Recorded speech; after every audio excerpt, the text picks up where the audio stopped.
Okay, now my voice is Audible. आज हम करने जा रहे हैं क्लास 10th का सोशल साइंस सब्जेक्ट का हिस्ट्री के नोट्स से हम चैप्टर नंबर 4th करेंगे। बहुत सारी बुक्स में ये 5th भी है, ठीक है। ये तो नोट्स हैं और हम यहाँ पर एनसीईआरटी से भी करेंगे। और इस चैप्टर का नेम है, यहाँ पर देखिए, ये यूनिट 4 में, चैप्टर नंबर 4 में कंसिडर करा गया है। इस चैप्टर का नेम है एज ऑफ इंडस्ट्रियलाइजेशन, ठीक है। ये क्या है? Age of industrialisation.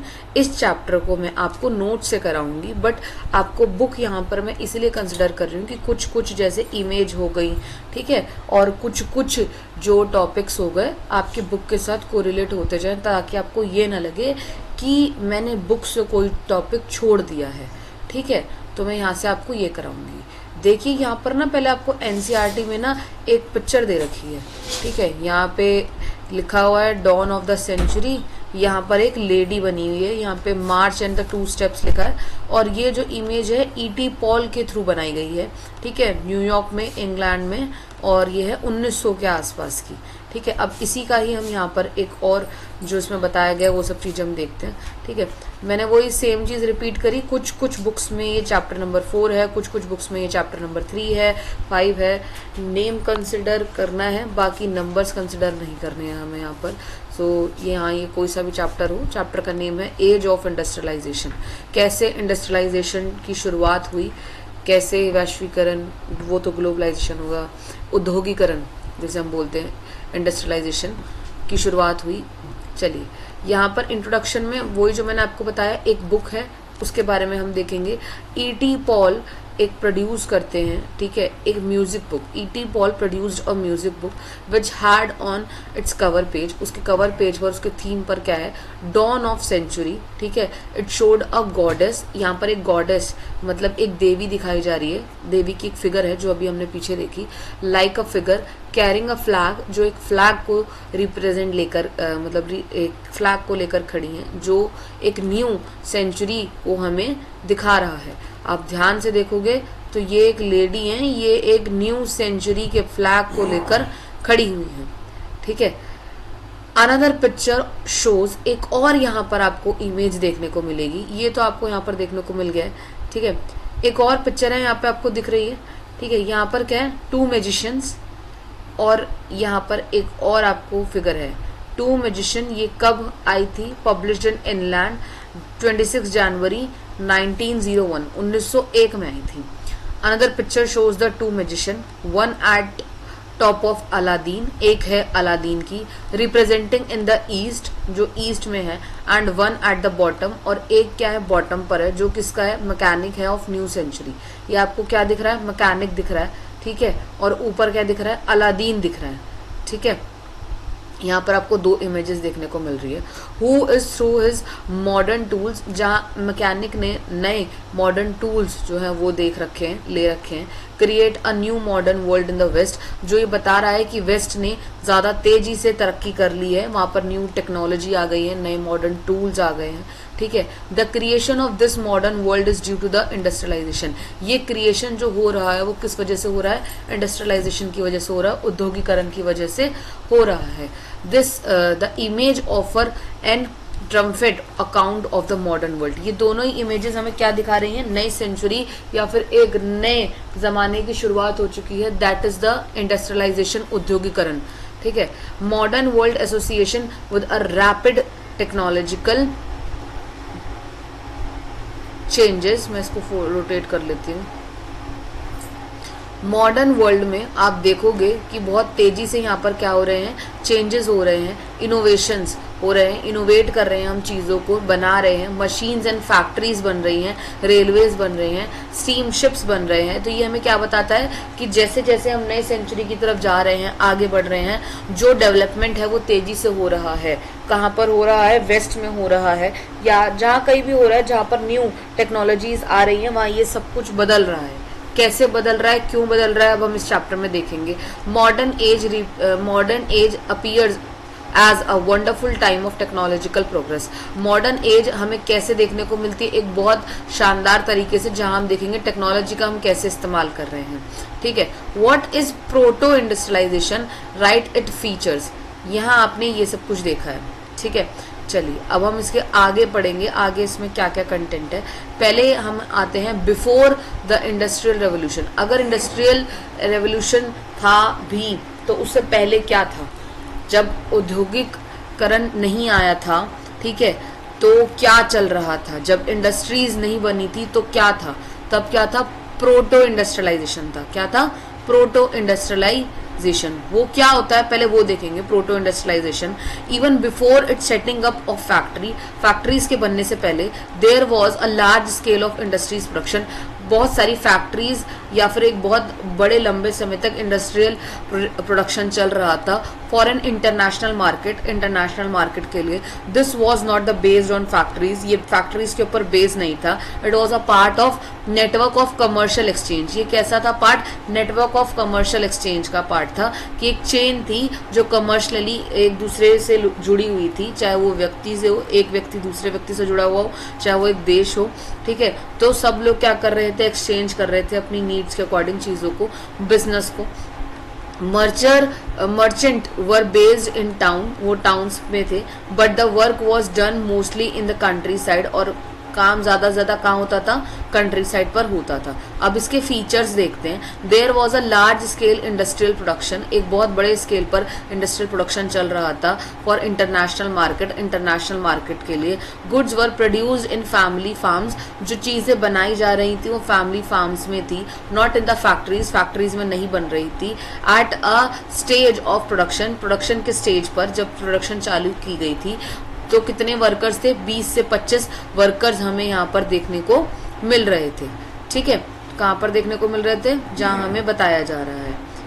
इंडस्ट्रियलाइजेशन से पहले, जब फैक्ट्रीज हमारे यहाँ नहीं बिल्डअप हुई थी, उससे पहले चीज़ें क्या क्या चल रही थी हम वो देख रहे हैं, ठीक है।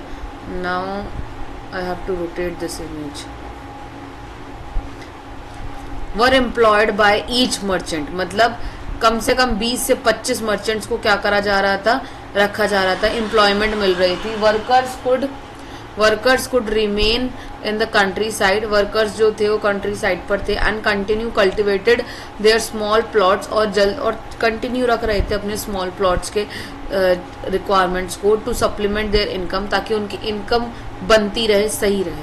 अंडर द प्रोटो इंडस्ट्रियलाइजेशन के टाइम पर how a close relationship develop between the towns and the countryside, कैसे शहरों और कंट्री साइड का मतलब होता है कंट्री से थोड़ा हटके, ठीक है, मतलब गांव वाला एरिया तो नहीं कह सकते हैं हम इसे, बट कह सकते हैं कंट्री से थोड़ा हटके, जहां पर फैक्ट्रीज डेवलप नहीं है अभी के लिए, ठीक है। वो कैसे है, वो कैसे एक दूसरे के बीच में रिलेशनशिप बन रहा है, देखते हैं हम टाउन्स और कंट्री साइड्स के बीच में। Merchant were based in town, merchants जो थे वो टाउन में थे, but work was done in the country side, जो काम हो रहा था वो कहाँ हो रहा था, कंट्री साइड में हो रहा था। A merchant clothier in England purchase wool, जो मर्चेंट्स थे वहां से क्लोथियर परचेज करते थे इंग्लैंड में से, purchase wool from the wool stapler, क्या बनाते थे उससे, wool stapler, and carried it out to the spinner, और उसको कहाँ लेके जाया जाता था, स्पिनर के पास लेकर जाया जाता था जो उसे बुनता था। Spin yarn was taken to the weaver, अब उस स्पिन यान को कहाँ लेके जाया जाता था, वीवर के पास, fuller and then to the dyer, मतलब कैसे कपड़ा प्रोसेस हो रहा है वैसे बता रहे हैं लोग, कि कैसे पहले आप कंट्री साइड में या फिर जो मर्चेंट्स है कहाँ से वो वूल खरीदते थे, फिर उसे स्पिनर के पास लेके जाया जाता था, वो कैसे उसे बुनता था, मतलब उसे धागा निकालता था, कैसे उसको ठीक करता था, फिर बाद में कैसे स्पिनियान को कहाँ लेके जाया जाता था, वीवर के पास, बुनने वाले के पास लेके जाता था, फिर फलर के पास, और बाद में उसको लास्ट में फाइनल प्रोडक्ट के पास लेके जाया जाता था, दैट इज द डायर, उसको डायर कहा जाता था। The finishing was done in London, finishing कहाँ होती थी, लंदन में होती थी। बिफोर द एक्सपोर्ट मर्चेंट, जब भी मतलब मर्चेंट्स जो थे उन्हें बेचने से पहले वो क्या करते थे, फिनिशिंग तो करेंगे। Sold the cloth in the international market, जैसा मैं आपको अभी बता रही हूँ। London came to known as a finishing centre, London को अब क्या कहा जाने लगा, फिनिशिंग सेंटर कहा जाने लगा था, ठीक है। तो अभी तक हमने यहाँ क्या देखा, प्रोटो इंडस्ट्रियलाइजेशन देखा था। ठीक है, प्रोटो इंडस्ट्रियलाइजेशन के अंदर देखो आपको ये इमेज भी दिख रही है कि कैसे धागा बन रहा है। ठीक है, वूल खरीदी जा रही है, वूल खरीद के स्पिनर के पास दिया जा रहा है, कैसे उससे वो वूल को धागा क्रिएट कर रहे हैं। और यहाँ पे सभी लोग फैमिलीज के इन्वॉल्व होते थे, क्योंकि कंट्री साइड पर देखोगे यहाँ पे लिखा है in the countryside poor peasant and artisan working for the merchants. वहाँ पे गरीब किसान और जो कलाकार हुआ करते थे उस टाइम पर, जिनको काम आता था, स्किलफुल पर्सन थे, वो मर्चेंट्स के लिए काम करते थे, बड़े किसानों के लिए काम करते थे। तो वो आप देखोगे कि लंबे टाइम तक वो मेन सिटीज से या मेन टाउन से वो गायब होते जा रहे थे। कॉटेज और पुअर पीजेंट्स जो थे वो डिपेंड थे कॉमन लैंड के लिए, अपने सर्वाइवर के लिए, किसके ऊपर गैदरिंग करते थे, इकट्ठे होते थे, किसके लिए, फायरवुड्स के लिए, बेरीज के लिए, वेजिटेबल्स के लिए, इन सब चीज़ों के लिए। ठीक है, और उन लोगों ने अब एक अल्टरनेटिव सोर्स ऑफ इनकम भी ढूंढना चालू कर दिया था। So when the merchant came around, जब भी मर्चेंट आते थे, ऑफर द एडवांस, और उन्हें ऑफर करते थे एडवांस टू प्रोड्यूस गुड, कि वो उनके लिए गुड प्रोड्यूस करे फॉर देम, उनके हिसाब से। Peasant house hold eagerly agree, तो वो जो गरीब किसान थे वो उनके लिए बहुत जल्दी से एग्री कर जाते थे काम करने के लिए। ठीक है, तो वही बता रहे हैं यहाँ पे। देखिए अब यहाँ पे क्या है, अलग अलग न्यू वर्ड्स आपको देखने को मिलेगा। स्टैपलर क्या है, स्टैपलर जो वूल को फाइबर के अकॉर्डिंग देखता है। ठीक है, अ पर्सन हु स्टेपल्स और सॉर्ट वूल, जो वूल को, ऊन को जो मिलती है भेड़ों से, उसे ठीक करता है, फाइबर में बनाता है। फलर मतलब क्या होता है, फुल जो होता है, इट गैदर, और वो सिर्फ जो भी उसको वूल देता था, वो धागा देता, उसको वो इकट्ठा करता था। ठीक है, कार्डिंग, कार्डिंग क्या होता है, the process in which fibre such as cotton और wool prepare to prior for the spinning. Carding एक प्रोसेस है जहां पर क्या करते हैं, उसको स्पिन कर करके अच्छे से उसको क्या बनाया जाता है, धागे की फॉर्म में अच्छे से लेके आया जाता है, ताकि उससे फिर कपड़ा बनाया जा सके। ठीक है, ये पूरा यहाँ पर यही प्रोसेस है और कुछ नहीं है। फिनिशिंग सेंटर के बारे में देखते हैं। The finishing was done in the London, जैसे मैंने आपको बताया, एक एक लाइन जैसा मैंने यहाँ लिख रखी है वैसे ही वहाँ है, बस उसी के अकॉर्डिंग उसमें नोट्स डले पड़े हैं। बिफोर द एक्सपोर्ट करने से पहले, sold in the clothes in the international market, उसे कहाँ बेचा जाता था, इंटरनेशनल मार्केट लंदन में बेचा था। इनफैक्ट अब हम उसको क्या कहने लग गए थे, फिनिशिंग सेंटर भी कहने लग गए थे। The proto industrial system was thus a part of a network commercial exchange, ये एक नेटवर्क कमर्शियल एक्सचेंज का हिस्सा था। ठीक है, it was control by merchants, ये मर्चेंट्स के थ्रू कंट्रोल होता था। Goods were produce a vast number of producers working with in their families farms and not in the factories. वही जो मैंने अभी आपको बताया कि जो सारी चीजें थी वो कहाँ बन रही थी, फैमिली के अंदर बन रही थी। ठीक है, फैमिली फार्म्स के अंदर बन रही थी, ना कि फैक्ट्रीज में बन रही थी। ये है यहाँ पर। ठीक है, अब हम देखते हैं what are the goods. Goods क्या है, how did they make it difficult for new merchants, कैसे उन लोगों ने न्यू मर्चेंट्स के लिए डिफिकल्टीज क्रिएट कर दी to set up business set करे in towns of England, England के टाउन्स में, इसे एक्सप्लेन करना है। या फिर आपको ऐसे पूछ सकते हैं, why were merchants not able to expand production, क्यों जो है मर्चेंट्स हैं वो एबल नहीं है प्रोडक्शन को एक्सपैंड करने के लिए with the town of England, England के टाउन में ड्यूरिंग द 17th और 18th सेंचुरी के अराउंड। ठीक है, trade guilds were associate of producers, ये किससे एसोसिएट करते हैं, प्रोड्यूसर से। दैट ट्रेंड, जो कि trend craft person maintain the control over production, जो ओवर प्रोडक्शन हो जाती थी उसे क्या करते थे, कंट्रोल करते थे। रेगुलेट कंपटीशन, और कॉम्पिटिशन्स को रेगुलेट करते रहते थे, मतलब चेकआउट करते रहते थे कि मार्केट में और कौन है उनका कॉम्पिटिटर्स, क्या प्राइस चल रहे होंगे, उनका क्या प्रोडक्ट है, ये सब चीजें। एंड प्राइस, और अपने प्राइस को भी देखते थे। Restricted the new of people into the trade, और कोशिश करते थे कि कोई नया बंदा उनके ट्रेडिंग में, मतलब जो वो काम कर रहे हैं उनके अकॉर्डिंग उस लाइन के अंदर ना आ पाए। 17th और 18th सेंचुरी तक the demand for goods had increase, धीरे धीरे करके डिमांड्स बढ़ती जा रही थी। Due to the acquisition of colonies, क्योंकि कॉलोनीज बनती जा रही थी। कॉलोनीज मतलब अब जैसे हम यहाँ नॉर्मल बोलेंगे, जैसे गीता कॉलोनी हो गई। कॉलोनी मतलब क्या होता है कि जब सब लोग साथ मिलकर काम करते हैं, एक एरिया फिक्स हो जाता है, that is the colony. The merchant could not increase their production, जो मर्चेंट है वो अपनी प्रोडक्शन को नहीं बढ़ा रहे थे टाउन्स के अंदर। Due to the extensions of powerful urban craft, क्योंकि अर्बन क्राफ्ट का जो भी एग्जिस्टेंस था वो बहुत तेजी से बढ़ रहा था। एंड ट्रेड गिल्ड्स, जैसे जैसे ट्रेड गिल्ड्स आ रहे थे उनके हिसाब से भी। इन द कंट्री साइड, पर कंट्री साइड में with the disappearance of open field, जैसे जैसे ओपन फील्ड डिसअपियर होती जा रही थी, हटती जा रही थी। And enclosure the common land, और जैसे जैसे कॉमन लैंड आता जा रहा था। The peasant needed an alternative source of income, तो किसको जरूरत थी, किसानों को ज़रूरत थी किस चीज़ की, alternative source of income, income की कमाने की ज़रूरत थी। द पीजेंट एग्री, इसीलिए एग्री हो जाते थे to do work for the merchant, कि हम उन लोगों के लिए भी काम करेंगे, because they had could remain in the countryside, इसीलिए वो लोग काम करते थे क्योंकि वो कंट्री साइड पर उनको छोटे छोटे प्लॉट्स जो थे वो क्या हो रहे धीरे धीरे करके ख़त्म हो रहे थे। ठीक है, अब आपसे सवाल ये पूछा जाएगा कि क्यों कंट्री साइड पर ख़त्म हो रहे थे, कि जब वो अगर वो ख़त्म भी हुए तो उन्होंने क्या काम करा, उन्होंने कंट्री साइड के लोगों ने बड़े अमीरों के लिए, मतलब अमीर जो किसान हुआ करते थे उनके लिए काम करना चालू कर दिया। वहाँ पे फैक्ट्रीज नहीं थी, वहाँ पे स्मॉल प्लॉट्स धीरे धीरे हट रहे थे। यही बार बार मैं बता रही हूँ। The peasant agree to do work for the merchant, क्यों थे वो उनके लिए काम करने के लिए, because it could remain in the countryside, वो कंट्री साइड पर थे, and could also cultivated their small plots of land, और जितने उनके पास बच्चे कुछ स्मॉल प्लॉट्स थे अपने फैमिली मेंबर्स के साथ अपने फैमिली फार्म्स के अंदर, वो उसके ऊपर भी क्या कर रहे थे, प्रोडक्शन कर रहे थे। Why alternative source of income. ठीक है, why peasant and artisan in the countryside readily, वो जल्दी से एग्री हो गए थे for work for the merchants in 17th century, 17th century में यूरोप में। ठीक है, दिस वॉज द टाइम, ये वो टाइम था, this was the time when people open fields were disappearing, उनकी ओपन फील्ड्स पे काम करने के जो तरीके थे वो क्या हो रहे थे, डिसअपियर। कॉमन्स वर बिंग इनक्लोज, और जो चीजें कॉमन थी वो बंद होती जा रही थी।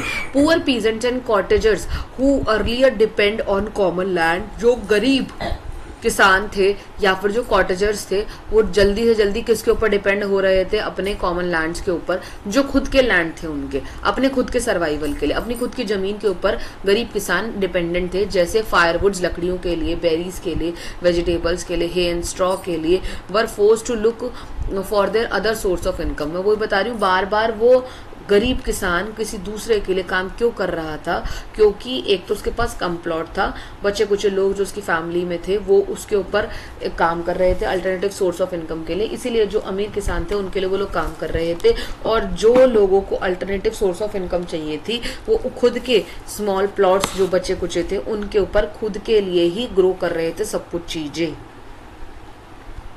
मैनी हैड स्मॉल प्लॉट्स, बहुत सारों के पास स्मॉल प्लॉट्स थे, which could not provide work, जिससे कोई काम तो नहीं हो रहा for all family members of house hold की। ठीक है, थस दे एग्री टू, इसीलिए वो लोग एग्री हो रहे थे कि वो मर्चेंट्स के लिए क्या करेंगे, काम करेंगे।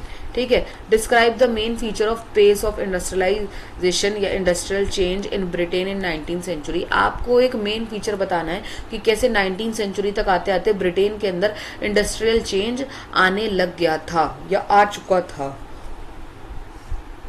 या और describe the cause of rise of import of raw cotton in Britain, या फिर आप वो कारण बताइए कि कैसे रॉ कॉटन को इम्पोर्ट करा जा रहा था ब्रिटेन में। The most important industry in Britain were cotton and metal, जो ब्रिटेन में सबसे इम्पॉर्टेंट इंडस्ट्री थी वो कौन सी थी, कॉटन की थी और मेटल की थी। Cotton was the leading sector in the first phase industrialisation, cotton क्या था आपका लीडिंग क्या था, सेक्टर था in the first phase of industrialisation, पहले फेज के अंदर इंडस्ट्रियलाइजेशन के, अप टू 1840s के अंदर। After the demand for iron and steel, जैसे जैसे आयरन और स्टील की डिमांड बढ़ती जा रही थी, increase to expansion of railway, किसकी वजह से बढ़ रही थी, रेलवे की वजह से बढ़ रही थी। ठीक है, तो पहली चीज हमें ये समझ में आई कि इंडस्ट्रियल चेंज कैसे हुआ या क्या हुआ, कब हुआ, 19th सेंचुरी में हुआ, और रॉ कॉटन कैसे ब्रिटेन के अंदर बढ़ा या उसका कैसे प्रोडक्शन हुआ। पहली चीज तो हमें ये समझनी पड़ेगी, ब्रिटेन के अंदर दो इंपॉर्टेंट इंडस्ट्रीज थी, कॉटन की थी और मेटल की थी। ठीक है, कॉटन पहले फेज में, अपने इंडस्ट्रियलाइजेशन के फेज में वो बहुत तेजी से लीडिंग सेक्टर रहा, जैसे जैसे डिमांड बढ़ी आयरन और स्टील की, किसकी वजह से, रेलवे की वजह से, तो वो भी बाद में तेजी से बढ़ने लगा। टेक्नोलॉजी चेंज हो गई थी, अकर स्लोली, ठीक है, धीरे धीरे करके, एज दीज ओवर एक्सपेंसिव, क्योंकि ये महंगा भी था, and repair was costly too, और इसे रिपेयर करना, किसी भी चीज को रिपेयर करना महंगा भी पड़ रहा था। Machines were not effective, machines इतने इफेक्टिव नहीं थे एज द इन्वेंटर्स के लिए और मैन्युफैक्चरर्स के लिए, कि उनको वो ठीक से जज कर सके, जैसे steam engine by James Watt के through. The new industries could not displace, नई इंडस्ट्रीज को डिस्प्लेस नहीं कर सकते थे ट्रेडिशनल इंडस्ट्रीज के साथ। Ordinary and small innovation were the basis of growth, जो ऑर्डिनरी और छोटे मोटे इनोवेशंस हो रहे थे ग्रोथ के लिए इन नॉन मर्चेंडाइज सेक्टर, तो कौन कौन से थे? फूड था, फूड प्रोसेसिंग थी, ठीक है, बिल्डिंग था, पोएट्री था, टैनिंग था, फर्नीचर था और बहुत सारी चीजें थी, ठीक है। यहाँ आप देखोगे Richard Arkwright create a cotton mill, इन्होंने क्या बनाई? एक कॉटन मिल बनाई which allowed to careful supervision, जहाँ उन्होंने बहुत केयरफुली इसका सुपरविजन करा over the production of process, कैसे किस तरीके से कोई चीज प्रोडक्शन में आ रही है। द सीरीज ऑफ इन्वेंशन, ये जो सीरीज थी इन्वेंशन की, रोज डिमांड, धीरे धीरे करके अपनी डिमांड बढ़ाती जा रही थी इंपोर्ट की, कॉटन की। किसकी, क्या चीज इंपोर्ट हो रहा था? कॉटन इंपोर्ट हो रहा था। तो अब डिमांड कितनी बढ़ चुकी थी?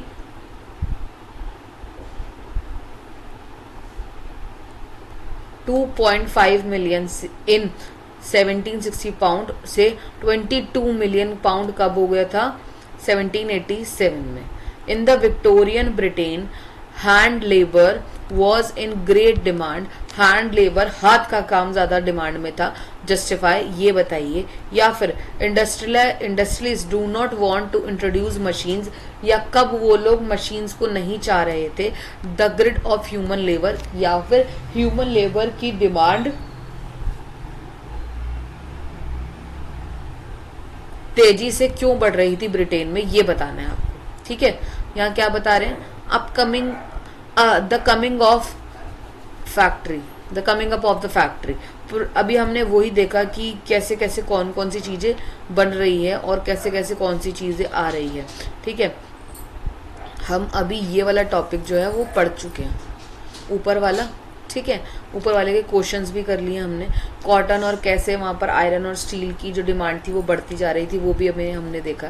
पुराने टाइम में the earliest factory in England कब देखने को मिला? हमें 1730s में मिला, पर 18 सेंचुरीज में फैक्ट्रीज जो थी वो बहुत ज़्यादा बढ़ गई थी। पहला सिंबल जो यहाँ पे एक नया एरा स्टार्ट होता है वो कॉटन का होता है, ठीक है। कॉटन एक तरीके से लेट 19th सेंचुरी तक बूम कर गया।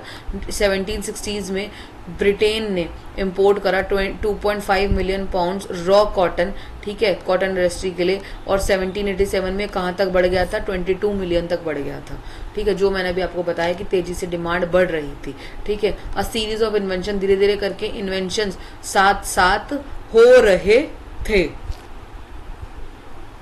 इसके साथ हमने क्या पढ़ा? रिचर्ड आर्कराइट ने क्रिएट करा एक कॉटन मिल को। ये वो टाइम था जहां पर आप देखोगे, you have seen cloth production was spread overall the country side, चारों तरफ कंट्री साइड के जो है वो क्लोथ का प्रोडक्शन हो रहा था। And carried out with in the house hold, और ये घर के अंदर ही बन रहा था। नॉट बट नाउ, आज के टाइम पे, मतलब उस टाइम पर की बात बता रहे हैं। The costly new machines could be purchase and set up maintain in the mill, बहुत महंगी महंगी मशीन्स फैक्ट्रीज के अंदर बनाई गई।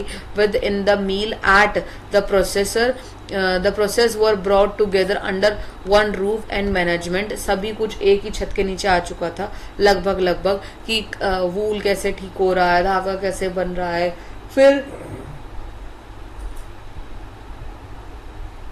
धागे से कपड़ा कैसे बन रहा है, उसे डाई कैसे किया जाए, सब कुछ सारा मैनेजमेंट एक ही छत के नीचे आ चुका था। उसका क्वालिटी चेक कैसे हो रहा है, प्रोडक्शन वगैरह सब। 19th सेंचुरी तक आते आते फैक्ट्रीज इंक्रीजिंगली बहुत तेजी से बढ़ने लगे, become an intimidate part of English landscape. So visible were imposing new mills, नई मिल्स खड़ी करी गई। A magical seemed to be the new power of technology, हम यहाँ पर एक नई टेक्नोलॉजी की पावर को देखते हैं कि चारों तरफ अब हमारे पास क्या खड़ी हो चुकी हैं? फैक्ट्रीज ही फैक्ट्रीज खड़ी हो चुकी हैं। The pace of industrial change, कैसे जो है रैपिडली ये इंडस्ट्रियल जो है वो बड़ा इंडस्ट्रियलाइजेशन आया, ठीक है। Does industrialisation mean only the growth of factory industry, क्या इसका मतलब सिर्फ फैक्ट्रीज इंडस्ट्री से ही है? अभी यहाँ पे अलग अलग मोटिव पढ़ेंगे, जैसे पहला क्या है यहाँ पर व्यू, सेकंड क्या है, फिर यहाँ पे थर्ड व्यू क्या है, फोर्थ व्यू क्या है। ये पूरा का पूरा इन्होंने क्वेश्चन पूछ रखा है और इन्होंने आंसर दे रखा है प्रॉपर, प्रॉपर तरीके से यहाँ पर इन्होंने हमें दे रखा है, ठीक है। तो पहला क्या है, एक डायनामिक इंडस्ट्री थी ब्रिटेन के अंदर, the most dynamic industries were clearly cotton and metal. क्या था हमारे पास, कॉटन और मेटल था, ठीक है, जो मैंने अभी आपको यहाँ पर बताया। क्यों बढ़ रहा था मेटल का, क्योंकि एक्सपेंशन हो रहा था रेलवेज का इंग्लैंड में, ठीक है, फ्रॉम 1840s में, and in the colony from the 1860s में। The demand for iron and steel increasing rapidly, ये तेजी से बढ़ रहा था। सेकंड, अभी जो मैंने आपको बताया वही पॉइंटर्स हैं। Second, industry could not easily displace, जल्दी से डिस्प्लेस नहीं करी जा सकती थी, even at the end of 19th century, 19th century के खत्म होने पर भी less than 20% of total workforce was employed, वहां पर अभी भी कुछ लोग काम कर रहे थे। Textile was a dynamic sector, textile एक डायनेमिक सेक्टर है, but a large portion of output, एक बहुत बड़ा सारा output was produce not within the factories, factories के अंदर नहीं बन रहा था, but outside within the domestic units, बाहर बन रहा था। The pace of change in the industrialisation was not by steam powered, steam powered से नहीं था, powered कॉटन और metal industry, but they did not remain entirely stagnant either, पर वो यहाँ ही नहीं रुकना चाहते थे। Similar seemingly ordinary and small innovations were based on their growth in many non mechanised sector such as food processing, building, poetry, glass, मतलब वो यही नहीं रुकना चाह रहे थे, और भी चीज़ों के ऊपर काम कर रहे थे, जैसे फर्नीचर हो गया, प्रोडक्शन हो गया, ठीक है, बिल्डिंग्स हो गई, इन सब चीज़ों के ऊपर वो काम कर रहे थे। टेक्नोलॉजी चेंजेस स्लो हो रहा था, धीरे धीरे करके टेक्नोलॉजी में बदलाव हो रहे थे, समझ में आया। तो जो चीज़ें मैंने यहाँ पर है ना, वो ही चीज़ें मैंने वहाँ नोट्स में लिख रखी हैं, तो वहीं ढंग से अच्छे से पढ़ लो, सब कुछ वहाँ अच्छे समझ में आ जाएगा आप लोगों को, ठीक है। तो मैं ऐसे करके यहाँ पर आपको टॉपिक्स बताती जाऊँगी, कुछ कहाँ से है, और आप करोगे कवर से यहीं से, ठीक है। अब हम यही वाला जो है यहाँ पर यही सब कुछ देखने वाले हैं। There was no shortage of human labour की तो कोई शॉर्टेज नहीं थी। People had migrated cities into the large number, लोग बाग माइग्रेट हो रहे थे सिटीज में लार्ज नंबर में। Machines required a large investment, machines के अंदर ज़रूरी था कि एक बड़े लेवल पर क्या करी जाए, इन्वेस्टमेंट करी जाए। इन्वेस्टमेंट होना ज़रूरी था, क्योंकि इन्वेस्टमेंट होना इसलिए ज़रूरी था ताकि जो चीज़ें हैं वो क्या हो सके, सेटल डाउन हो सके, ठीक है, जिससे कि चीज़ों के ऊपर ज़्यादा बर्डन ना पड़े, ठीक है। लेबर की शॉर्टेज नहीं थी, इन्वेस्टमेंट करनी ज़रूरी थी, कहाँ पर, मशीन्स पे। Some industries do not require labour, कुछ इंडस्ट्रीज में लेबर की ज़रूरत नहीं थी थ्रू आउट द ईयर, एक लंबे टाइम तक, जैसे गैस वर्कर हो गया, बेरीवर्स हो गया, ठीक है, बुक बाइंडर्स हो गए, बुक बाइंडर बुक को बाइंडिंग करवाते हैं उसके लिए, प्रिंटर्स हो गए, कैटरिंग हो गया क्रिसमस के लिए, उन सब के लिए लेबर ही चाहिए थी। In such industries industrialised usually prefer hand labour, ये जनरली क्या प्रेफर करते थे, hand labour, employing the workers when required, जब भी उनकी जरूरत होती थी तो हैंड लेबर्स को बुलाया जाता था, ठीक है। गुड विद इनक्रेट डिजाइन, जिनके पास एक अच्छे गुड्स के साथ क्या होते थे, अच्छे डिजाइन होते थे, स्पेसिफिक शेप होता था, that could be made by hand only, जो कि सिर्फ हाथ से ही हो सकता है। Such good required human skills, उनके लिए ह्यूमन स्किल्स की जरूरत है, ना कि मैकेनिकल टेक्नोलॉजी की जरूरत है। इन विक्टोरियन एज की बात आप करोगे तो अपर क्लास, लाइक जो अपर क्लास थी आपकी, बुर्गेरियस एंड एरिस्टोक्रेट, ये दोनों सारी अपर क्लासेस हैं, ठीक है, और भी आपको टेक्स्ट बुक में देखने को मिलेंगी। प्रेफर्ड द हैंडमेड प्रोडक्ट, जो ऊंची क्लास के लोग थे वो हैंडमेड प्रोडक्ट ही जो थे वो प्रेफर करते थे। विच वर सिम्बॉलिक, जो कि सिंबल था किसका, रिफाइनमेंट का और उनकी क्लास का, ठीक है। Handmade good had good finishing, उनके हैंडमेड जो गुड्स थे उनके अंदर एक अच्छी फिनिशिंग उन्हें देखने को मिलती थी। Describe life of worker in Britain, आपको बताना वर्कर्स की कैसी जिंदगी थी ब्रिटेन में, या फिर explain how abundance in labour in the market, कैसे मार्केट के अंदर लेबर भरी पड़ी थी जो अफेक्ट कर रही थी वर्कर्स के लिवलीहुड को, या फिर आप बता सकते हो? Y women worker in Britain attacked the spinning jenny, क्यों वुमेन जो वर्कर्स थी उन्होंने स्पिनिंग मतलब स्पिनिंग जेनी कैसे उन्होंने चरखा कातने या स्पिनिंग की जो तकनीक थी उसके ऊपर बहुत ज्यादा जोर दिया। How did job seeker spend their night in Britain, और ये भी पूछा जा सकता है कि कैसे जो जॉब सीकर्स है उन्होंने अपनी रातों को बिताया है ब्रिटेन में। तो इन सबके क्वेश्चन या सबके जो मीनिंग है वो लगभग सेम ही है और इनका आंसर भी सेम ही है।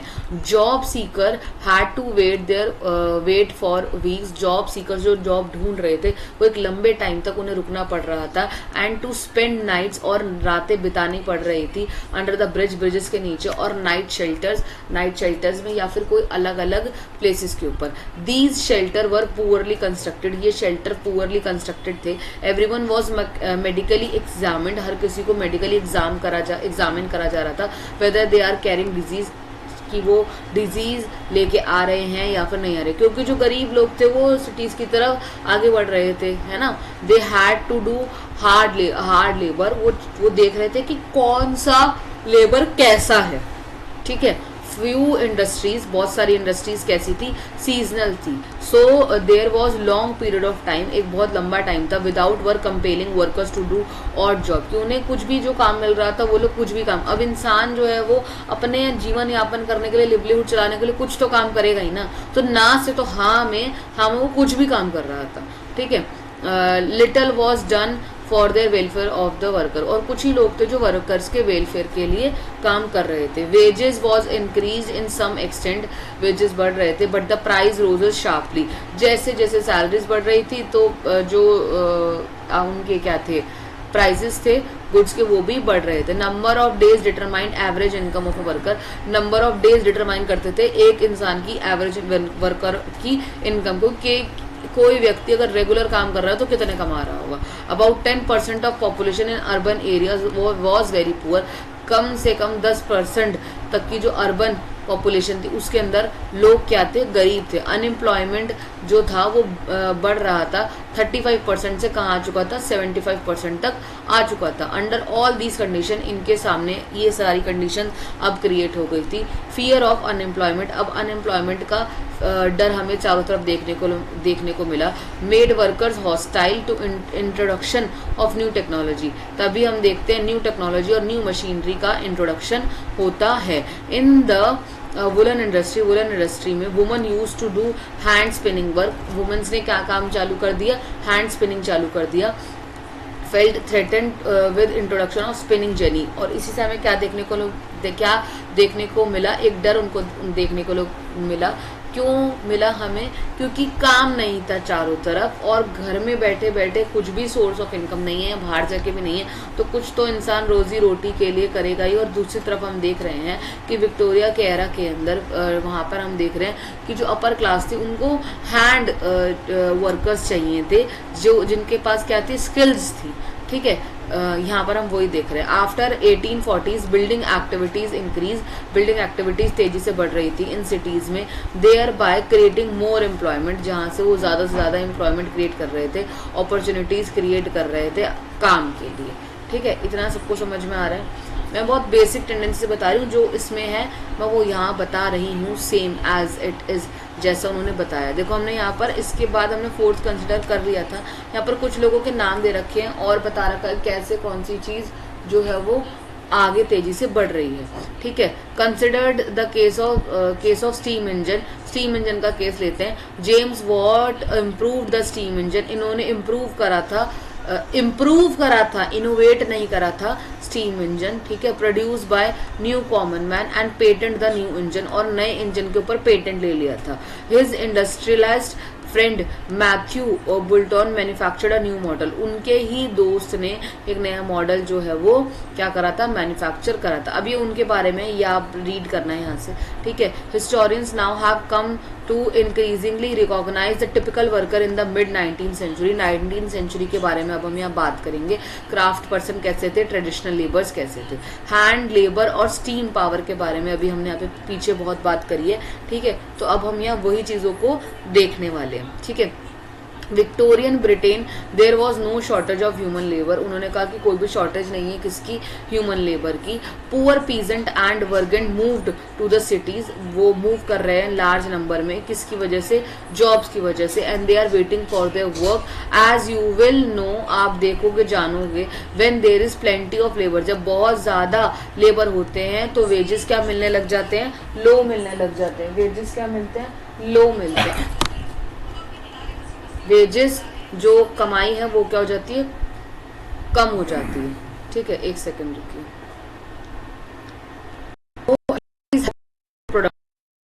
No problem of labour, industries के पास कोई प्रॉब्लम नहीं थी कि उनके पास वेजेस की दिक्कत हो, कि उनके पास या लेबर की दिक्कत हो, तो ऐसा कुछ नहीं था। They did not want to introduce machine, वो मशीन इंट्रोड्यूस नहीं करना चाहते थे क्योंकि उनको प्रॉपर लेबर, हैंड लेबर मिल रहा था और कैपिटल इन्वेस्टमेंट ज़्यादा ज़रूरी थी उस टाइम पर।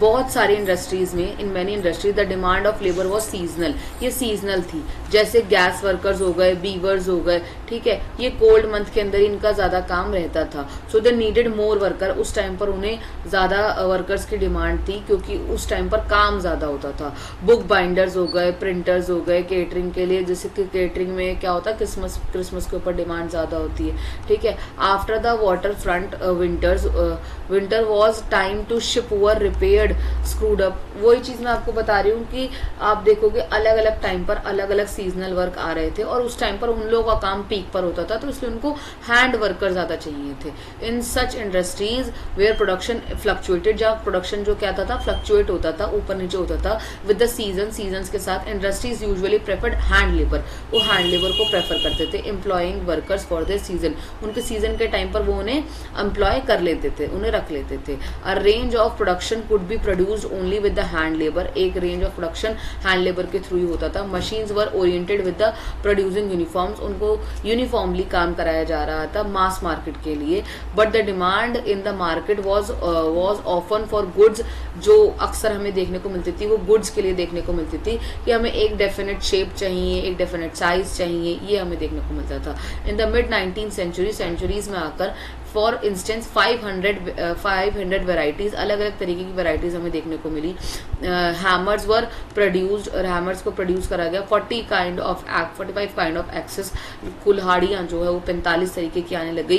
ह्यूमन स्किल्स की जरूरत थी, टेक्नोलॉजी की जरूरत नहीं थी। द विक्टोरियन अपर क्लास, जो एरिस्टोक्रेट्स होते थे या फिर जो ब्यूरोक्रेसी होते थे, वो प्रेफर करते थे किसका काम, हाथ का काम प्रेफर करते थे। क्यों प्रेफर करते थे, handmade products came to symbolise, हाथ के काम को ज्यादा अच्छे से देखते थे क्योंकि उनके अंदर वो क्लास दिखाई देता था, बहुत अच्छे से उसकी फिनिशिंग होती थी, प्रोडक्शन होता था, इंडिविजुअली काम करते थे, केयरफुली उनके डिजाइन बनते थे। ठीक है, ये सब कुछ है। In the country with a labour shortage की बात करें, इंडस्ट्रीज वर कीन यूजिंग मैकेनिकल पावर, वहां मैकेनिकल पावर का इस्तेमाल करा जाता, सो that the need of human labour, जो कि ह्यूमन लेबर है वो क्या हो गया, मिनिमाइज हो गया। जैसे जैसे ये कॉमन है, जैसे जैसे मशीन आया वैसे वैसे ह्यूमन की जो टेंडेंसी है वो क्या होती चली गई बेटा, कम होती चली गई।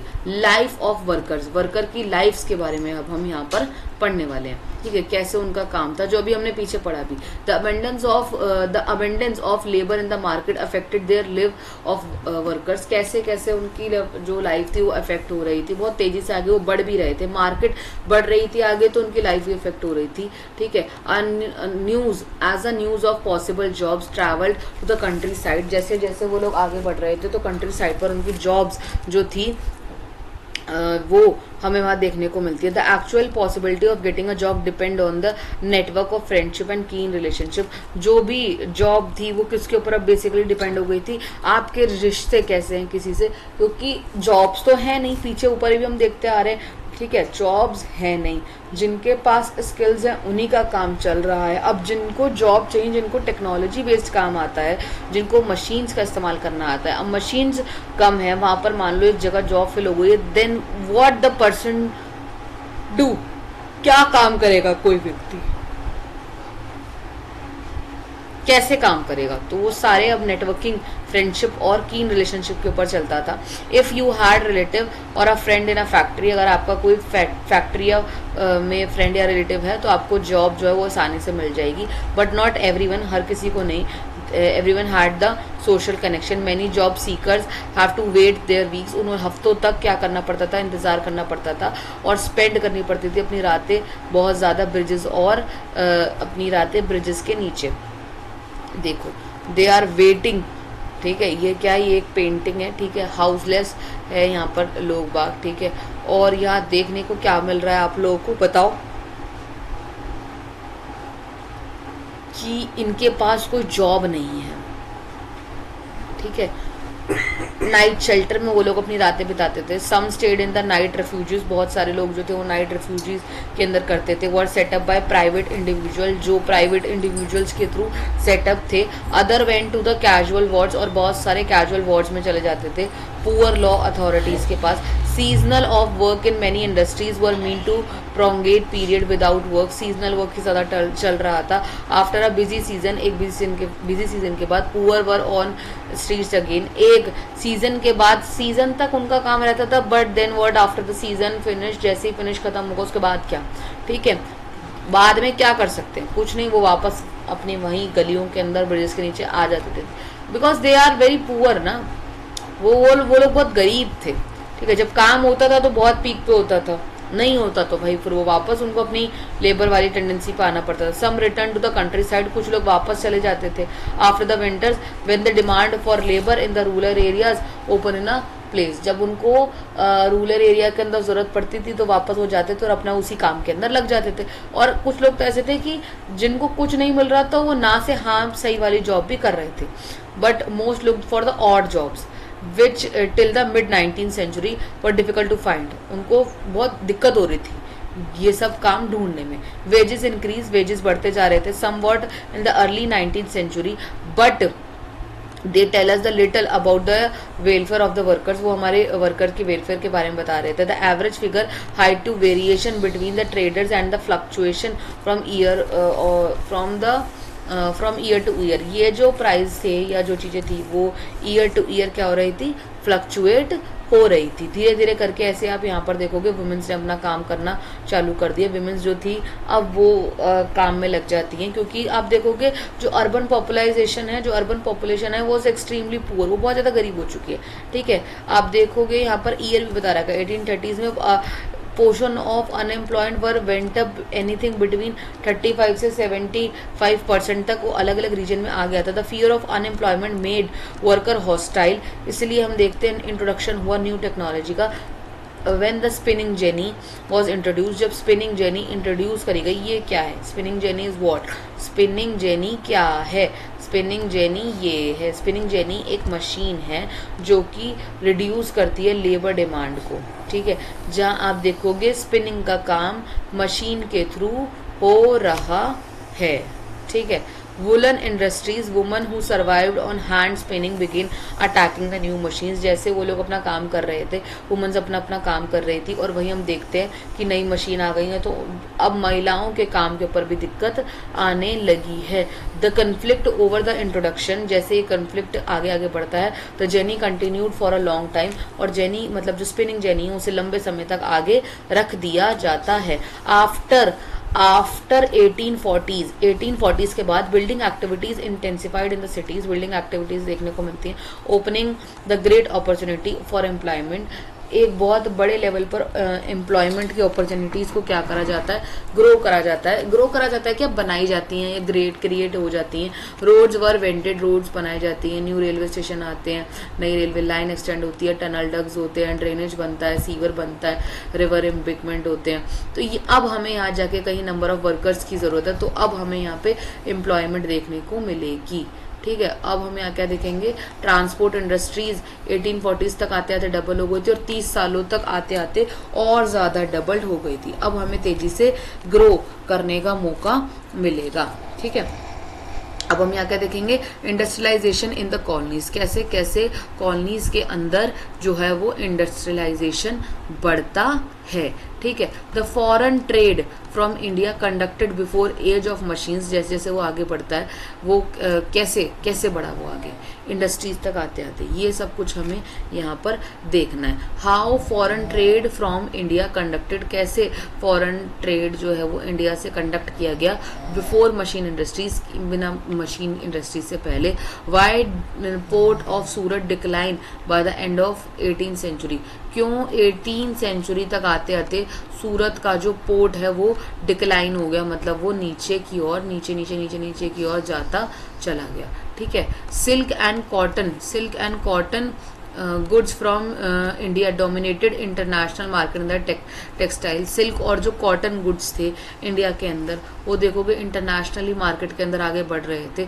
इंडियन कॉटन्स वर फाइनर वेराइटी, इंडियन कॉटन के अंदर बहुत फाइन, बहुत अच्छा क्वालिटी का कॉटन मिल रहा था, बहुत फाइन वेराइटी थी। Goods were carried from Punjab, goods को कहाँ लेके जाया जाता था, पंजाब, और पंजाब से कहाँ लेके कहाँ जाया जाता था, सेंट्रल एशिया की तरफ जाते थे। ऑन कैमल बैक, कैमल की बैक के ऊपर रखकर, बाय अर्मेनियन और पर्शियन मर्चेंट्स, वहां से वो लोग आगे बढ़ते थे।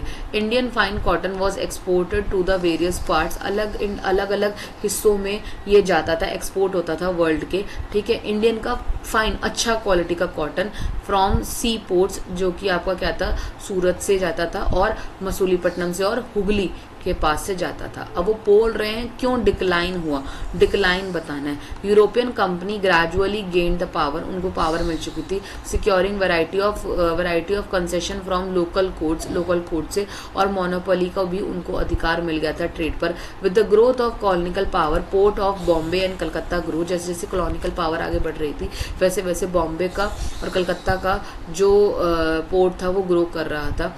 Trade started through the new ports, trade जो था वो स्टार्ट कर गया न्यू पोर्ट्स में। कंट्रोल बाय यूरोपियन कंपनीज, जो कंपनी यूरोपियन कंपनीज चला रही थी, was carried in the European ships के अंदर वो जा रहे थे, जो भी उनका ट्रेड नए पार्ट्स के अंदर आगे आगे बढ़ता जा रहा था। This lead to the decline of port of Surat, ऐसे हमें क्या देखने को मिला, सूरत का जो पोर्ट का हिस्सा है वो क्या होगा बेटा, डिक्लाइन हो गया। In last year of 17th century, अगर आप लास्ट के ईयर में देखोगे 17th सेंचुरी में, ग्रॉस वैल्यू फॉर ट्रेड, जो भी ग्रॉस वैल्यू थी ट्रेड की, वॉज पास थ्रू द सूरत, ये गिर के आप देखोगे कितनी होगी, 16 मिलियन से कहाँ गिर के चली गई, 3 मिलियन तक चली गई बाय द 1740s तक आते आते।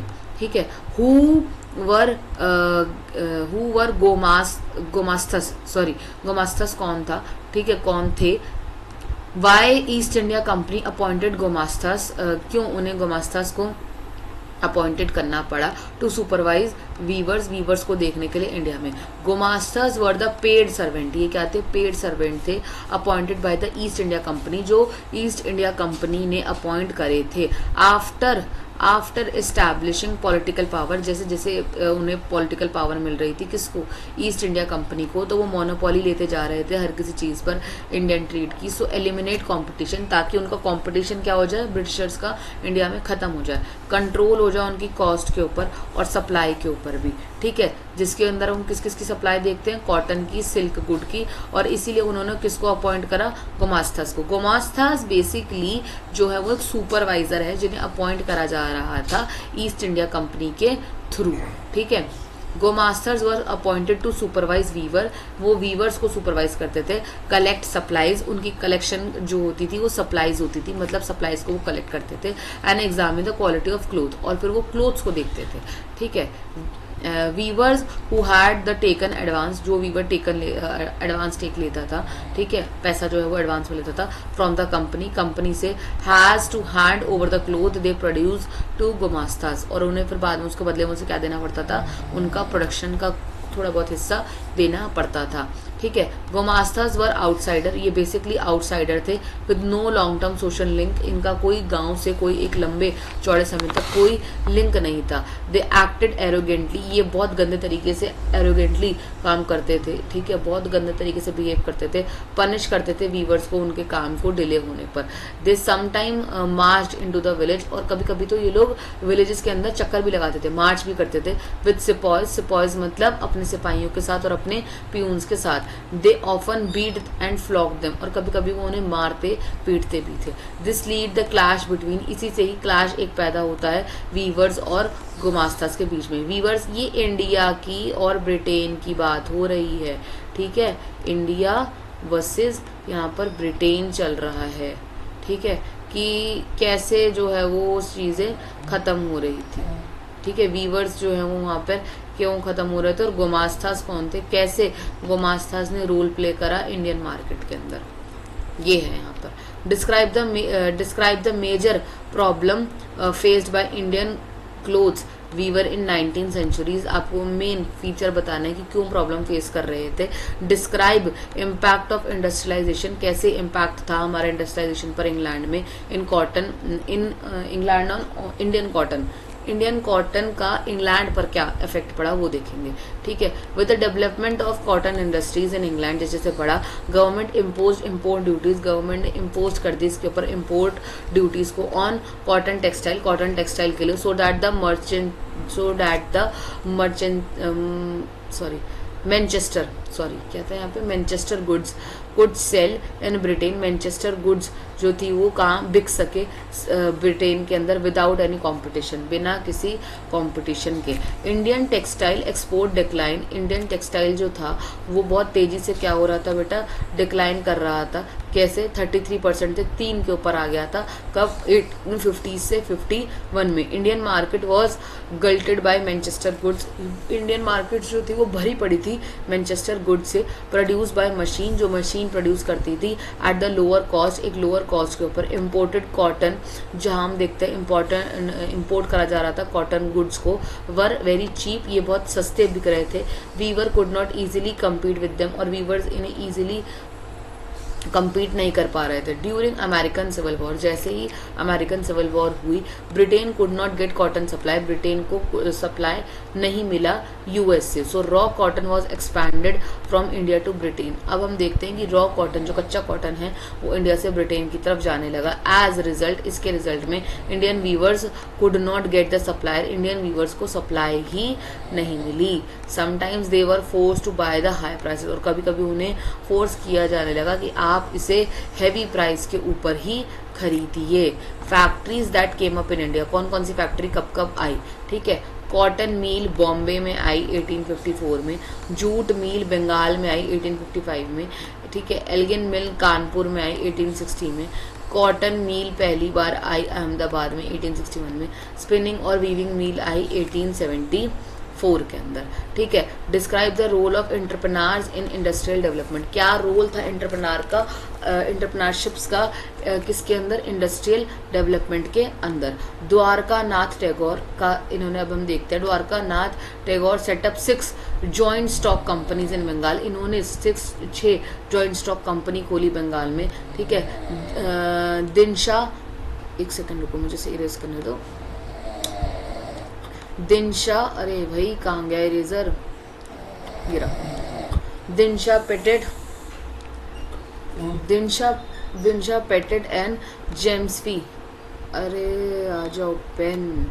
नुसीर वांजे Tata build a large industrial empire in Bombay, ठीक है। ऐसे ही Seth Hukumchand was set up first jute mill, कहाँ पर उन्होंने बनाई, कलकत्ता में बनाई। The rise for the reason बताने हैं ये कैसे कैसे आगे तेजी से बढ़ रहे थे वो देखेंगे। They made a huge profit, उनको बहुत तेजी से प्रॉफिट हो रहा था from trade off opium and T between the Britain and China, बहुत बड़े लेवल पर उन्हें ट्रेड में फ़ायदा हो रहा था ओपियम और किसके, टी के। द इंडियन बिकेम फाइनेंसर, अब इंडिया क्या बन चुका था, फाइनेंसर बन चुका था। एंड प्रोड्यूस सप्लाईज, और प्रोड्यूस कर रहा था सप्लाईज को, मतलब सप्लाई का प्रोडक्शन तेजी से बढ़ता जा रहा था। प्रोडक्शन करेंगे तभी तो सप्लाई करेंगे ना, ये है यहाँ पर मतलब। शिफ्ट कंसाइनमेंट्स, तेजी से शिफ्ट कंसाइनमेंट्स होने लगे थे। Indian merchants through trade link with Burma, India के जो मर्चेंट्स थे उनका लिंक किससे बनने लग गया था, बर्मा के साथ बनने लग गया था। कैसे बन रहा था, ट्रेडिंग लिंक इंक से बन रहा था। Middle East and East Africa के साथ भी था, also accumulated with the capital, और उनके कैपिटल्स के साथ भी था। Most of them operated within the India, बहुत सारे इंडिया में थे, and made many which of they invested in the setting up their factories later on, और बाद में धीरे धीरे करके उन्होंने अपनी फैक्ट्रीज भी ओपन कर ली। Dwarkanath Tagore became junior player बन चुके थे चाइना ट्रेड के। He played a vital role in setting 6 joint, इन्होंने बहुत इंपॉर्टेंट रोल प्ले करा 6 जॉइंट कंपनीज में, जो कि कब सेटअप करी गई थी, 1830 से 1840 के बीच में।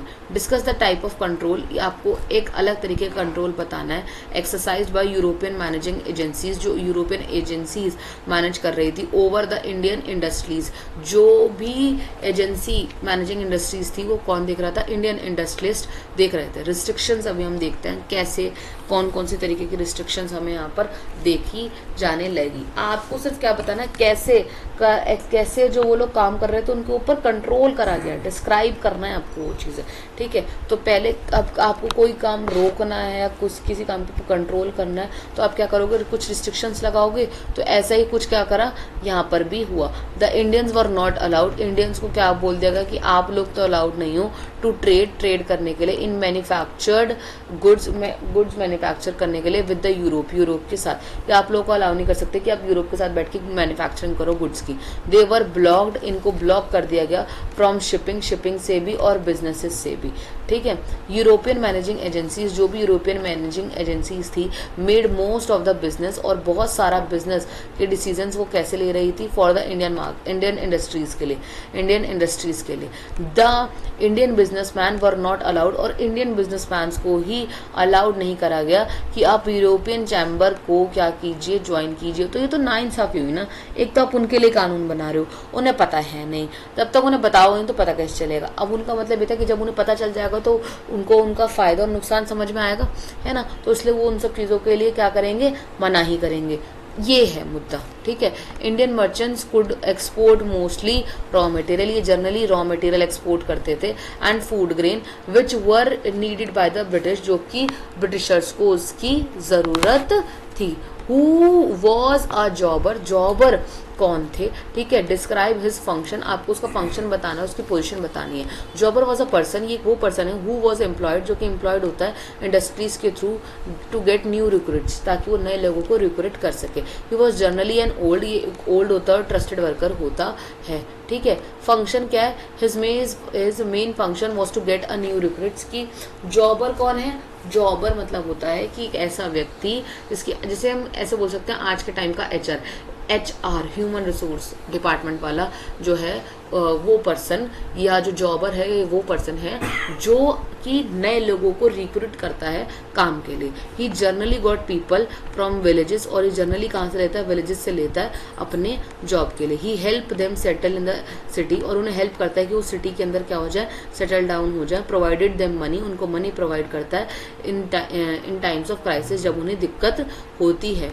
ही वॉज अ पर्सन, ये वो पर्सन है with the same authority and power, वो सेम अथॉरिटी और पावर के साथ रहता है। ही ऑफन बिगिन डिमांडिंग मनी, और उन्हें वो डिमांड करते हैं मनी की। And gift for his favour, और उन्हें गिफ्ट भी देते हैं उनके फेवर के लिए। And control their life of the worker, ethically कहीं ना कहीं वो उनकी कंट्रोल कर रहे हैं वर्कर्स की लाइफ पर। अब आपको मतलब मान लो कोई भी एक गाँव में रहता है, उस टाइम की बात सोचो, ठीक है, और उसको उन लोगों ने बुलाया भी, जॉबर्स ने, ठीक है, उनको नौकरी भी दिलवाई और उनके रहने का भी इंतजाम करा, उनकी पैसे लगते से मदद भी करी। तो वो इंसान क्या है, मॉरली उसके बोझ में दब गया है कि उसने मेरे लिए इतना सारा करा। For example, Vasant Parkar a mill worker, एक मील वर्कर ने कहा, said the worker would pay the jobber, worker जो है वो जॉबर को पे करते हैं money to get their son work, ताकि उनका बेटा भी मिल में काम कर सके। Migration of worker to industrial region, migration चलेगा इंडस्ट्रियल रीजन के अंदर माइग्रेशन कैसे हुआ, एक जगह से वर्कर्स दूसरी जगह कैसे गए। 1946 में देयर वर कितने थे, 2,436,000 वर्कर्स थे विच केम फ्रॉम डिफरेंट प्लेसेस, अलग अलग जगहों से आए थे इन सर्च ऑफ वर्क के सर्च के अंदर। 1911 में बॉम्बे कॉटन इंडस्ट्री के अंदर 50% जो वर्कर्स थे वो रत्नागिरी डिस्ट्रिक्ट से पहुंचे थे। ये है यहाँ पर डिस्क्राइब द पेक्यूलैरिटीज, आपको पेक्यूलैरिटीज बतानी है कि क्या होती हैं। चेंजेस ऑफ इंडस्ट्रियल ग्रोथ, आपको चेंजेस बताने इंडस्ट्रियल ग्रोथ के 19th और 20th सेंचुरी में। पेक्यूलैरिटीज क्या होती हैं, यूरोपियन मैनेजिंग एजेंसी जो भी थी डोमिनेट द इंडस्ट्रियल प्रोडक्शन, इन्होंने इंडस्ट्रियल प्रोडक्शन को डोमिनेट करना चालू करा। कहाँ था इंडस्ट्रियल प्रोडक्शन, आपका इंडिया में। The agencies were interested in certain kind of product only, agencies जो थी वो एक अलग तरीके की जो थी प्रोडक्शन को देख रही थी, ठीक है, इंटरेस्टेड थी। दे इन्वेस्टेड मनी इन टी, वो किस में इन्वेस्ट कर रही थी, टी में इन्वेस्ट कर रही थी, कॉफी में कर रही थी, माइनिंग में कर रही थी, इंडिगो में कर रही थी, जूट में कर रही थी। कहाँ पर कर रही थी, इंडिया में कर रही थी। और बाकी जगह क्या कर रही थी, एक्सपोर्ट कर रही थी, बाकी जगह क्या कर रही थी, एक्सपोर्ट कर रही थी।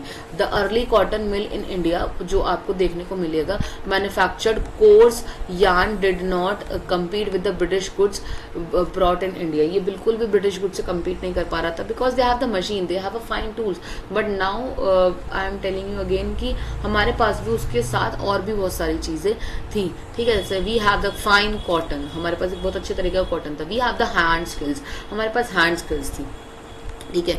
The cotton yarn was used by Indian weavers, cotton yarn जो थे वो इंडियन वीवर्स के थ्रू इस्तेमाल हो रहे थे और एक्सपोर्टेड टू चाइना। और कहाँ एक्सपोर्ट करे जा रहे थे बेटा, चाइना में।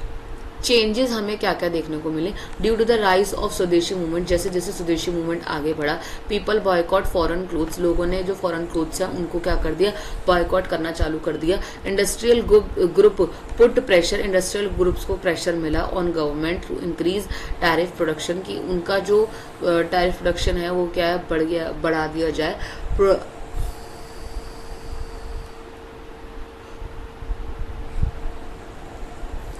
Protection and grant to the concession, और उनको ग्रांट दे दिया जाए, पैसे दे दिया जाए इनका मुंह बंद करने के लिए। From 1906 export of Indian yarn, जो भी एक्सपोर्ट हो रहा था इंडियन यार्न का टू चाइना डिक्लाइन, ये धीरे धीरे करके कम होता जा रहा था। What were the effect of first world war, क्या था फर्स्ट वर्ल्ड वॉर का इफेक्ट ब्रिटिशर्स के कॉटन गुड्स पर, या फिर why Indian industrial growth shoot up during the first world war, कैसे इंडियन इंडस्ट्री जो था वो एकदम से ठप हो गया फर्स्ट वर्ल्ड वॉर के टाइम पर, ठीक है। यहाँ पर अब ये चैप्टर हमारा ज़्यादा बचा नहीं है और ये चैप्टर फिनिश होने वाला है, ठीक है। बहुत तसल्ली से आराम से सुनना, समझ में आ जाएगा। As the British mill they were busy with the war production, यहाँ पे वॉर प्रोडक्शन के बारे में देखोगे। To meet need of army, कि उन्हें आर्मीज की ज़रूरत थी। मैनचेस्टर जो कि ब्रिटिश गुड्स थे यहाँ पर, इम्पोर्ट इन इंडिया, इम्पोर्ट कर रहा था इंडिया में। अब ये धीरे धीरे करके क्या होता जा रहा था, ख़त्म होता जा रहा था, डिक्लाइन होता जा रहा था। India meals got a vast home market, यहाँ पे बहुत बड़ी होम मार्केट थी, यह आज भी है। At was the prolonged Indian factories called upon add supplying war needed, Indian factories के अंदर तेजी से चीज़ें बढ़ने लगी और हम यहाँ क्या देखते हैं, सप्लाई जो थी किसकी, वॉर की, उसकी भी अब ज़रूरत होने लगी, जैसे कि जूट बैग्स, टेंट, लेदर के goods. New factories were set up, नई नई फैक्ट्रीज बनाई गई। To set up to meet above need, जितनी भी नीड्स थी उनको ध्यान में रखते हुए। मल्टीपल शिफ्ट वर रन, अलग अलग तरीके की शिफ्ट जो है वो लगाई गई फैक्ट्रीज के अंदर। न्यू वर्कर्स वर एम्प्लॉयड, अलग अलग वर्कर्स को क्या करा जाने लगा, एम्प्लॉयमेंट मिली। They work ask for the they were asked to work for their extra hour, और उनसे पूछा जाने लगा कि आप क्या एक्स्ट्रा काम करेंगे, ठीक है।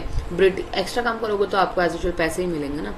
The Britain was unable to modernise, Britain जो था वो अनेबल था मॉडर्नाइज के लिए, ठीक है। compete with, क्योंकि वो किससे compete कर रहा था, मॉडर्नाइज कौन कौन हो चुका था, अच्छा यूएस हो चुका था, जर्मनी हो चुका था, जापान हो चुका था, ब्रिटिश इकोनॉमी ये इनसे क्रम्बल थी, कॉटन प्रोडक्शन अभी भी क्या हो रहा था, कोलैप्स हो रहा था, ये है। ठीक है, लास्ट क्वेश्चन पे आते हैं हम। What lead to the growth of small scale industries, कैसे इंडिया के अंदर 20th सेंचुरी में आते आते स्मॉल स्केल इंडस्ट्रीज जो थी वो बढ़ने लग गई। What lead to the rise of handloom cotton production, कैसे जो है वो हैंडलूम कॉटन प्रोडक्शन जो वो है वो बढ़ा। इंडियन अराउंड 1900 टू 1940s, कैसे देखने को हमें मिला, 1900 से 1940s की तरफ ये हमें देखने को मिला। Due to the technology advancement, जैसे जैसे टेक्नोलॉजी बढ़ती गई। Lead to the use of looms, जैसे जैसे लूम्स का इस्तेमाल होता गया। विद द फ्लाइंग शटल, जैसे जैसे फ्लाइंग शटल का मतलब है कि हम एक जगह से मार रहे हैं दूसरी जगह लग रही है, एक जगह से मार रहे हैं दूसरी जगह लग रही है।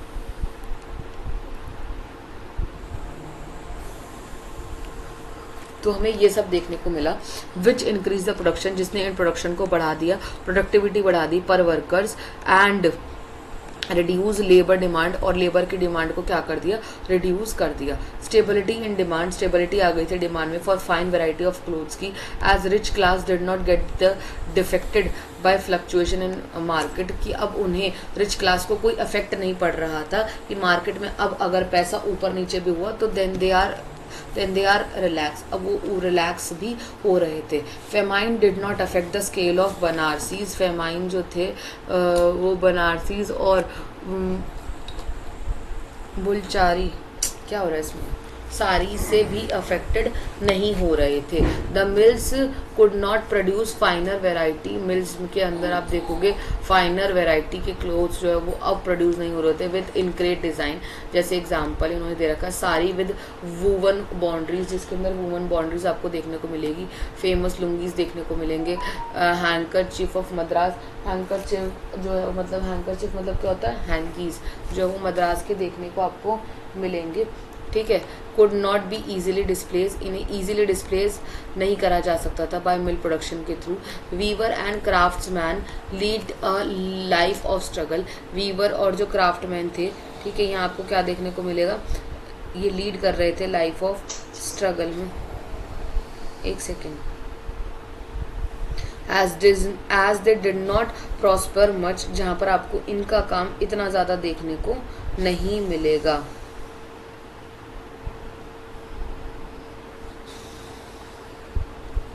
ठीक है, they had a long working hours, उनके पास बहुत ज़्यादा वर्किंग आवर्स थे।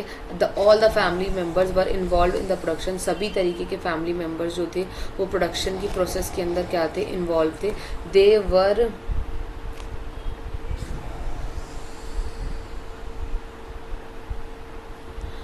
वर इंटीग्रल पार्ट ऑफ इंडस्ट्रियलाइजेशन, ये एक इंटीग्रल पार्ट था इंडस्ट्रियलाइजेशन का।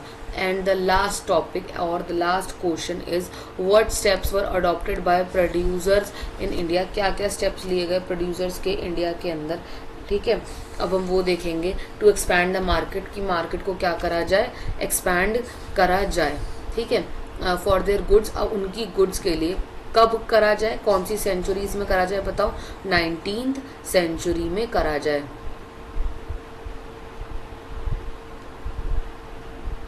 ठीक है, तो हम यही सब देखेंगे। People were persuaded by the following ways to the new products, अब हम यहाँ पे वही सब कुछ ये पॉइंटर्स देखने वाले हैं। Yes, this chapter is over now. ठीक है, अब ये ओवर हो जाएगा। ठीक है, यूज ऑफ लेबल्स, अलग अलग तरीके के लेबल्स आपको देखने को मिलेंगे।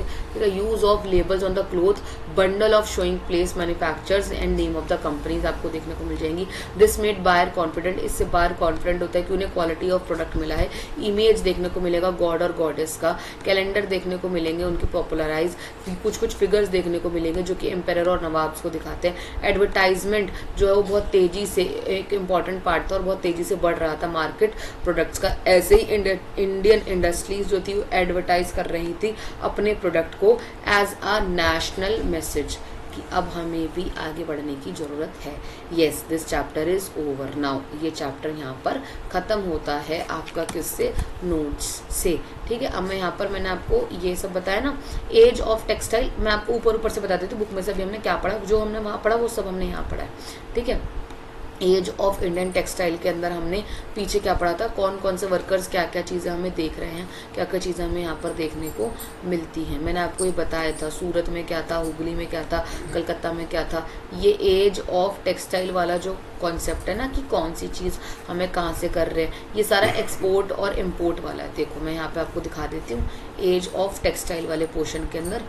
ठीक है, यहाँ से आप ये वाला टॉपिक कवर कर सकते हो। वैसे तो मैंने सारे टॉपिक यहाँ पे कवर कराए हैं, ठीक है, ऐसी कोई दिक्कत नहीं होने वाली है।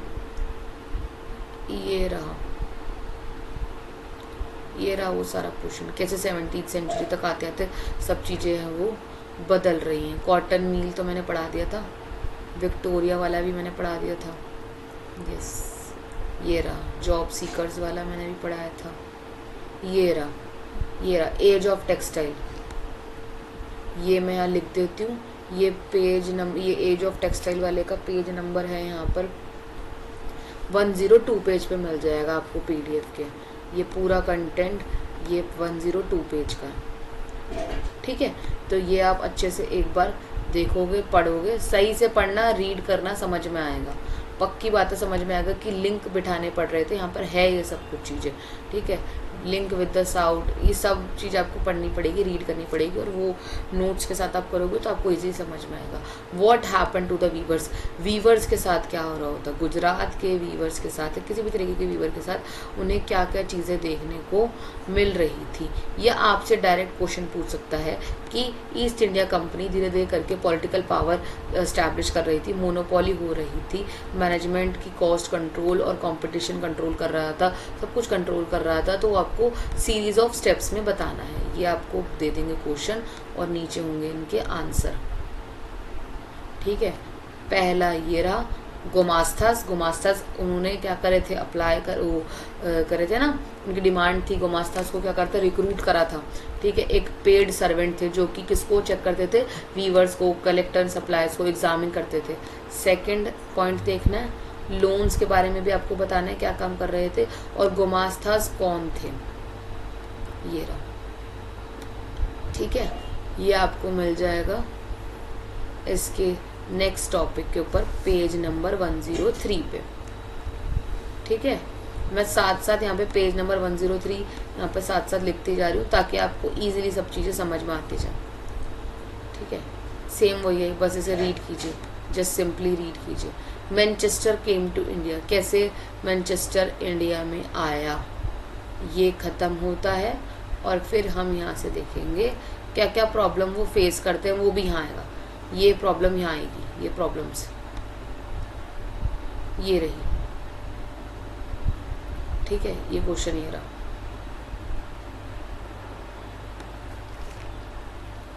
ठीक है, नेक्स्ट आओ, फैक्ट्रीज कैसे कैसे आती है इंडिया में, ये रहा मैनचेस्टर वाला पूरा, ये रहा।